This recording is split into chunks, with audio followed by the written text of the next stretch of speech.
Hey guys, in this video, I'm going to show you how to solve the Vault of Vengeance puzzle in Crimson Desert. First things first, you need to complete the Secret Garden puzzle to proceed in this area. We have a detailed video in the channel on how to complete the Secret Garden puzzle, so make sure to check it out. Now, if you're starting on the Sky Gate in the Secret Garden, jump or glide your way up to that platform. Stand on this platform to proceed to the next area. Once you're here, make your way to the main zone. Grab this cube on your right and place it on this slot. Then on your left, near a tree, grab the second one and place it on this slot. Doing this will remove the barrier in front of the entrance.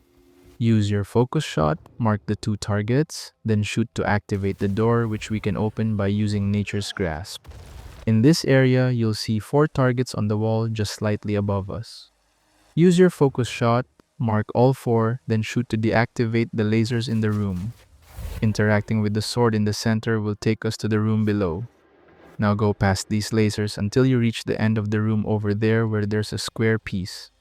Once you're here, grab this, place it in front of the socket, then do a force current.